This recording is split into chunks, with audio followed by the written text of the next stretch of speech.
Now at 9, how the McDonald County School District is stepping up its security. Plus, we'll check out a new Veterans Monument in Barton County. The Justice Department faces growing pressure to comment on the FBI search of former President Trump's Florida home. I'm Jonathan Seri in Palm Beach. I'll have details coming up. The 4 states' most watched news starts now. Thank you for joining us tonight. I'm Jordan Abbey. With the new school year starting, McDonald's County school leaders are making sure they put the safety of students first. KOAM's Sagun Bamadelli has more on the story. As the new school year approaches, McDonald's school leaders are working around the clock to make sure students are safe on campus by updating their camera systems. When you're one of the early adopters of something like security cameras, then over time they have to be replaced. So while we've had camera systems in place for a while, with updated technology and capabilities and the ability for cameras to do some of the things that they couldn't do early on, it was definitely time to upgrade. Speaking to Ken Schuttner, the communications director of McDonald's School District, he tells us why the old cameras are being replaced.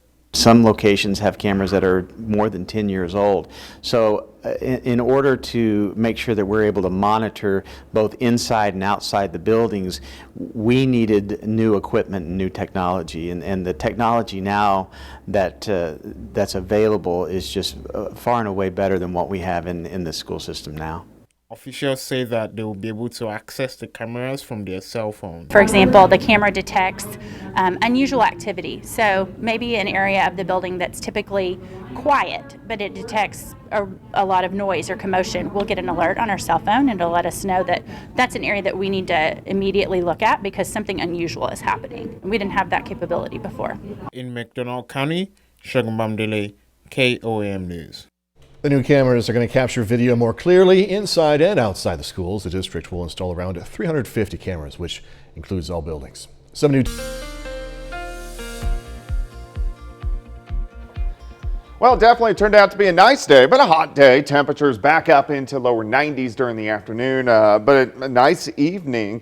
At least we have no humidity out there. Nice shot. This is Indigo Sky Casino and Resort, of course, Indigo Casino just on the west side of Seneca. Looks pretty good out there for us right now. All right, let's look back at this month so far. It's been hot. We know July was super hot, the end of June, July, the beginning of August, triple-digit heat. Hit it again on Monday, and then we had a 12-degree cool down. Yesterday was our first day below average in over a month, which is kind of nice, and then back above average for us today. We're going to start to climb the temperature scale again over the next few days.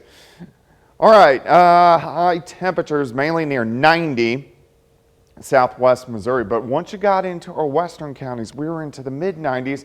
We've dropped off a decent amount. It feels pretty good. 75 in Nevada, 78, Neosho 79 in Miami, still 82 in Chanute. We can go outside and hear 7th and Range Line sitting at 79. Northerly winds light, humidity at 56%. Now, there's nothing going on. We have clear skies. The entire 4-state area, pretty much clear skies. Any showers, any thunderstorms down across the Gulf Coast, they're going to stay down there, so they are not going to affect us, at least over the next few days. In fact, we don't even have a chance for rain for at least 4 or 5 days. Mid-60s tonight. No humidity. You can almost open up the windows. It's going to feel pretty good. As we work into the daytime hours tomorrow, you can see upper 80s by noon. As we go into the afternoon, you can see the light easterly wind. We're going to go into lower 90s. So like Stockton, 90, 88 in Cassville, 92 in Pittsburgh, upwards of 97, 96 once you get out into our western counties. Another nice night tomorrow night. Still, the humidity is going to be low, upper 60s. As we go into Friday, we keep adding 2 or 3 degrees each day. So now we're looking at upper 90s, pushing 100 in our western counties. So here's your day planner for Thursday. Next 24 hours, we slip back. Look at this, 7 a.m., 65 degrees. By 10, up to 81, 90 by 1. 4 p.m. sitting right around 93, but clear skies once again. So Thursday overall pretty good. Friday, upper 90s. Saturday, near 100. Sunday, above 100. Monday, look at this front, just to our north.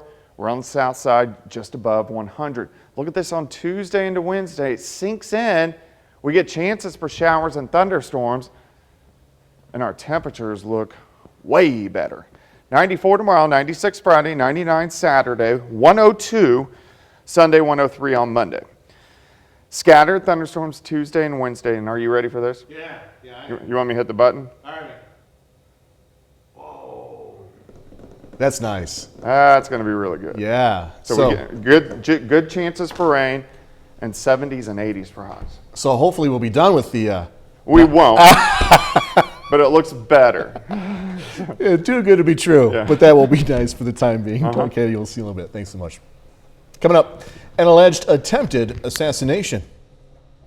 The Justice Department says they foiled a plan to kill former National Security Advisor John Bolton. Now they want to find the man they say tried to arrange it. I'm Lauren Blanchard in Washington with more on the murder-for-hire plot. Warby Parker, the latest retailer to announce layoffs. The eyewear brand reportedly emailing employees this week to announce it's letting go about 15% of its corporate staff. This amounts to 63 corporate employees. Layoffs will apparently not impact jobs at its retail stores or optical labs. The company's co-founders and CEOs are blaming economic uncertainty for the job cuts. Chipotle Mexican Grill has agreed to a $20 million settlement over violations of New York City's worker protection laws. The company is accused of violating city scheduling and sick leave laws that went into effect in 2014 and 2017. The action affects about 13,000 workers in the Big Apple from November 2017 to late April of this year. In the settlement, hourly workers are going to get $50 for every week they worked during that period. The Justice Department announcing today they're charging an Iranian national accused of plotting to murder former Trump National Security Advisor John Bolton. Investigators are revealing details about their investigation. Fox's Lauren Blanchard has details from Washington. A member of Iran's Islamic Revolutionary Guard has been indicted for offering hundreds of thousands of dollars for the murder of John Bolton, the former national security advisor under President Trump. The FBI will dedicate every available resource to identifying and disrupting these acts of terrorism. The Justice Department, in newly unsealed documents, says nearly a year ago, Shahram Poursafi offered $300,000 to a contact in the U.S. to eliminate Bolton, providing the person who turned out to be an FBI informant with addresses and Bolton's travel plans. It's believed the hit was in retaliation for the January 2020 strike that killed IRGC commander Qasem Soleimani. The DOJ says they believe Poursafi was trying to organize the murder from Tehran. This is an especially appalling example of the government of Iran perpetrating egregious acts of transnational violence. The murder-for-hire plot revealed as negotiators are in talks to revive the 2015 Iran nuclear deal. The U.S. left the agreement during the Trump administration. Bolton said he would do all he could to stop the U.S. from re-entering the deal, writing, "Iran's rulers are liars, terrorists, and enemies of the United States. Their radical anti-American objectives are unchanged. Their commitments are worthless, and their global threat is growing." Fox has confirmed a second target in the murder-for-hire plot. Poursafi planned to offer $1 million for former Secretary of State Mike Pompeo. In Washington, Lauren Blanchard, Fox News. Still had more robots programmed to do good. Microplastic may have met its match. I'm Marianne Rafferty with a look at the robotic fish designed to remove the dangerous debris from our oceans. All that and much more coming right up. Salt substitutes lower the risk of heart attack, stroke, and death. That's according to an analysis of studies from around the world. Researchers found the salt substitutes lowered blood pressure in all participants, all of them, regardless of where they live, their age, sex, health history, or weight. The United Nations reports roughly 11 million tons of plastic winds up in the world's oceans every year, with overall ocean plastic pollution on the verge of tripling by 2040. And while large plastic debris is bad, microplastics are also creating massive environmental hazards for people and animals. Fox News correspondent Marianne Rafferty has looked at the unique robotic and scientific solutions helping to save the planet from the tiny debris. At less than 5 millimeters in size, microplastics are tiny pieces of plastic debris packing deadly consequences for the world's oceans. And while real fish should not be eating the particles, Researchers in China are developing robotic fish to absorb the toxic waste. The porous structure of the microplastics attract harmful substances such as heavy metals, which amplify their toxicity. The robot fish are controlled by light and can operate in shallow water, with scientists aiming to have them removing microplastic below the surface of the oceans in the near future. And there's no time to waste.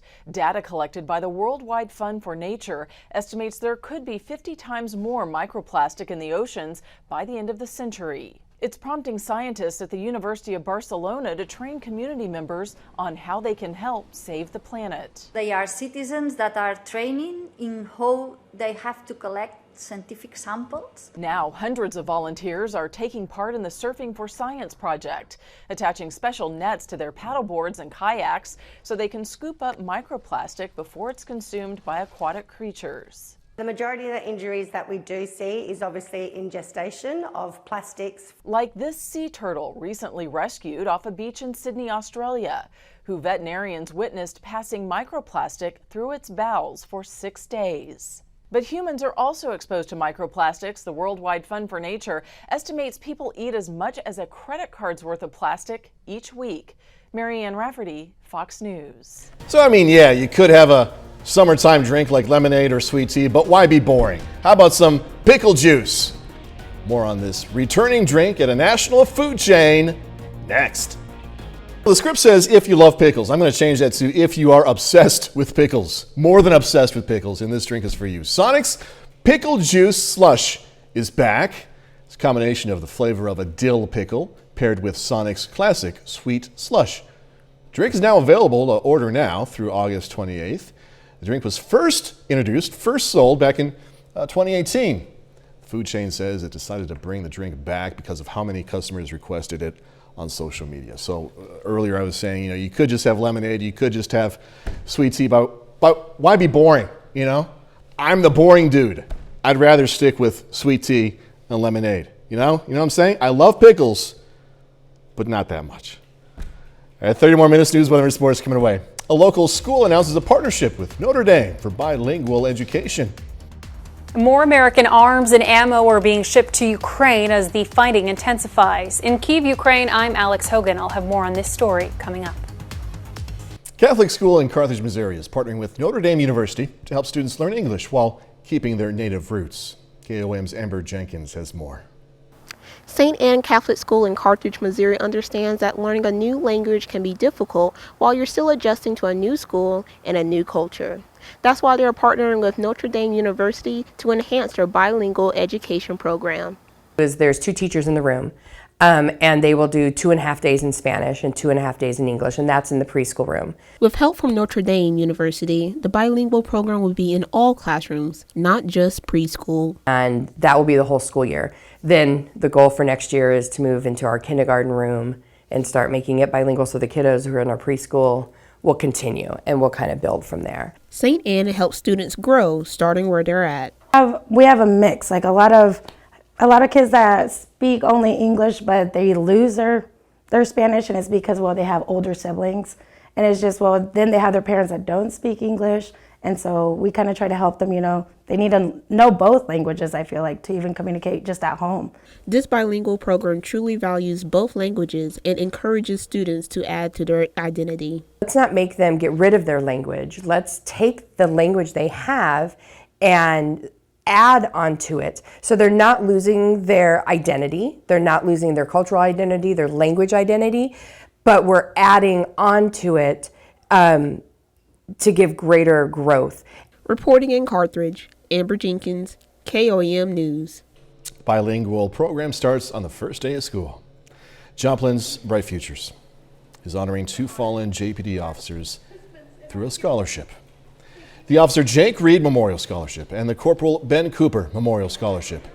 It's going to be for 2 Joplin High School graduates majoring in criminal justice at Missouri Southern. Today, as we're seeing right there, Bright Futures hosted a ceremony. They donated more than $3,500 to each fund. What really humbles me is that I have the opportunity in this horrible tragedy, to do my part to remember them and to try to keep their story alive. And then by this scholarship, these students understanding what it is to go out and to do the job and why it's important to be professional and why it's important to be the best that you can. The scholarship is funded from the proceeds of Bright Future's annual Guns and Hoses benefit basketball game.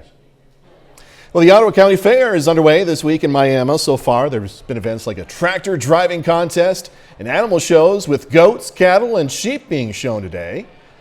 Carnival Rides are also open all week. The most fun I've had is on the zero gravity, and the worst fun I've had is on this one behind me because I just puked and it kind of hurt. Hold it, man. You caught me off guard. Oh, my goodness. Dude, at least you were honest. I would have done the same, man. The fair is going to run through Saturday. Honesty is the best policy, right?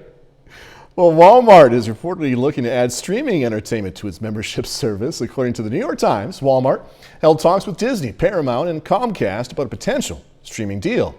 The retail giant has tried to enter the entertainment industry over the years. It acquired Vudu back in 2010, sold it to Fandango in 2020. Also made deals with Redbox and other streaming and rental companies.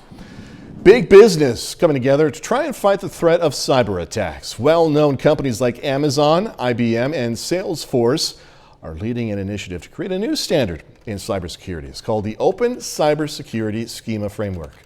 It aims to solve a critical bottleneck for businesses facing cyber threats, the ability to share threat information. As the fighting in southern Ukraine heats up, the U.S. is pledging more arms and ammo to help fight the Russians. Fox News correspondent Alex Hogan has more now from Ukraine.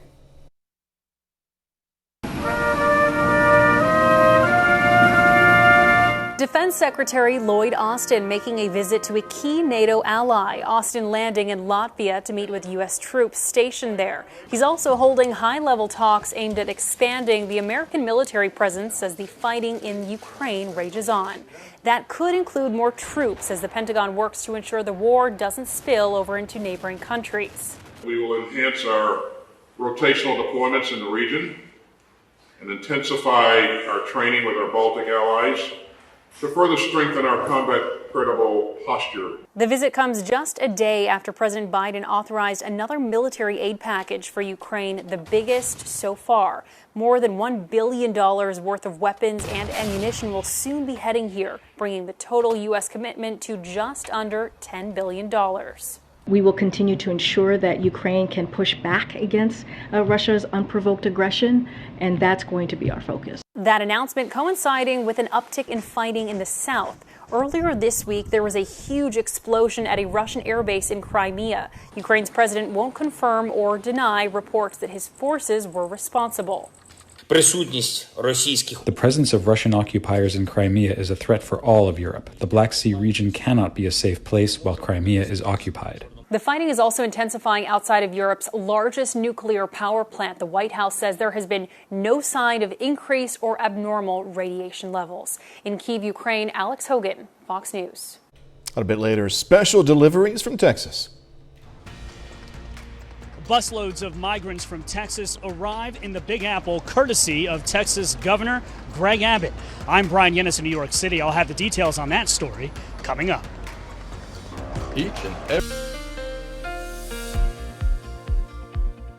Well, of course, it turned out to be a hot day for us today, lower 90s for highs, but it was a very dry humidity, so we didn't have to worry about the mugginess in the air. But yeah, it's still hot, up to 93. Looks good right now. Indigo sky, casino and resort, of course, just outside of Seneca, Missouri. And it looks pretty good for us tonight. We're going to have comfortable temperatures and really no humidity, so it's going to be pretty nice. So far in August, much like July, it's been hot. First week, near triple digits, if not.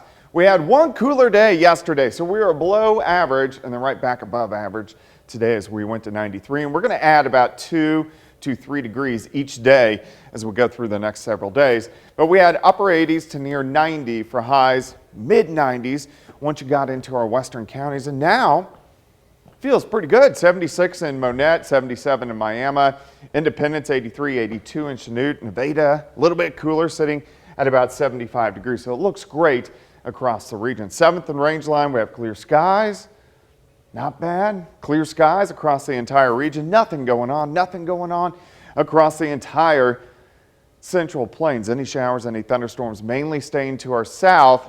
And this is where they're going to stay as we go through the next few days. So we're just not going to have much in the way of rain chances over about the next 4 to 5 days. So let's go through time, through the overnight hours for us tonight. We'll drop back mid-60s. You can actually open up the windows. The humidity is going to be low. Of course, it's going to warm up very quickly as we go through the morning hours. Upper 80s by noon. You can see this kind of light easterly, northeasterly wind. And then by the afternoon, we get into low to mid 90s. So about 90 in Stockton, 91 in Pineville, 95 in Miami, Fredonia, about 96 degrees. Bentonville, about 90 for a high tomorrow. Still, the humidity is going to be pretty good. So that's definitely the good news. Tomorrow night, upper 60s for overnight lows once again. And then as we go into the daytime hours on Friday, a little bit hotter as we go into the mid to upper 90s for highs. And you can see the wind still out of the east. Once they crank around toward the south, that's when the humidity will start to come up. All right, next 24 hours, we drop back to about 65 by morning. Look up top, clear skies across the board, 80s by 10, then we should go up to about 90 by 1. Then a high temperature right around 93 or 94 degrees. But it gets hotter, of course, by the weekend, triple digits. They return Sunday, 102, 103 degrees. Monday, much of the same, triple digits. But we are going to see some chances for showers and thunderstorms increasing as we get into especially the middle part of next week, which is great news. 94 tomorrow, 96 Friday, 99 Saturday, 102 on Sunday, 103 on Monday, and then rain chances by next Tuesday and Wednesday. Until then, mainly hot and dry. Yeah, I forgot, temperatures in the 60s existed. Yeah, it feels good. Oh, it will. Yeah. Doug, thank you. Climate hazards like flooding, heat waves, and drought are aggravating more than half of diseases that infect people. Researchers also looked at non-infectious sicknesses like asthma and allergies and found climate hazards were making up more than 75% of those conditions worse than non-infectious ones. Coming up in sports, Webb City just one win away from a trip to the Little League World Series. Plus, getting here from the Lamar Tigers as they hit the field for week 1 of their fall practice. Jacob Leonard has that and more next.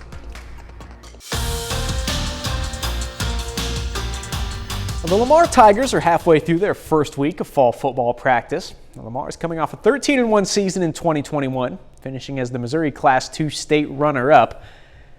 But we're not talking about last year. We're doing this year. The Tigers in their 3rd season under head coach Jared B. Shore. Now, since he took over in Lamar, they are 25-2 overall and won the state title in 2020. Now, this fall, they have some talented guys back, especially at the skill positions. Those guys, like Joel B. Shore, Austin Wilkerson, and Logan Crockett, will be catalysts for Lamar all year long. We're going to rely heavily on our skill guys this year, just because they're the most experienced group we have coming back. They'll be relied on to make plays, to make checks, to bring the young guys along, and we're just looking to develop those guys up front. If we can develop those guys up front and match our kind of experience that we're bringing back with the skill guys, we're going to be very happy with I think how our team comes together. We have a lot of energy.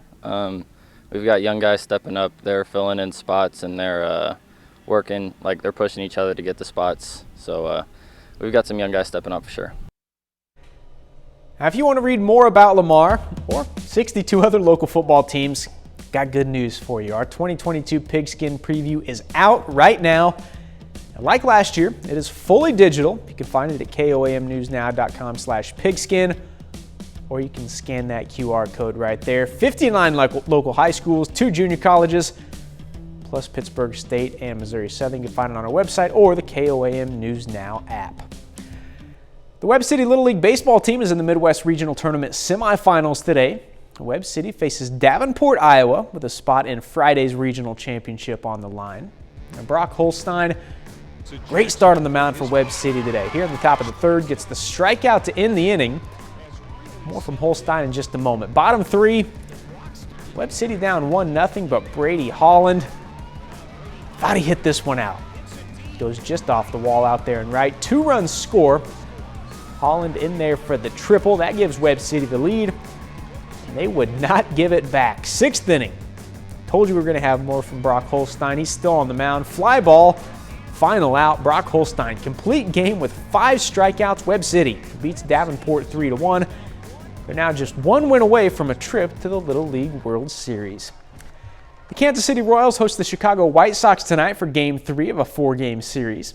The two teams split a doubleheader yesterday to begin the series. And tonight, Kansas City aiming for their 5th win in 7 games. That one is in the bottom of the 7th with the Royals holding on to a 4-3 lead. MJ Melendez is 2 for 3 on the evening with a solo home run. Now also tonight, the St. Louis Cardinals aim to even their series with the Rockies. The Cards snapped a 7-game winning streak last night, falling in Game 1 16-5. That game is currently still going. We'll have the latest from that one. Well, there we go.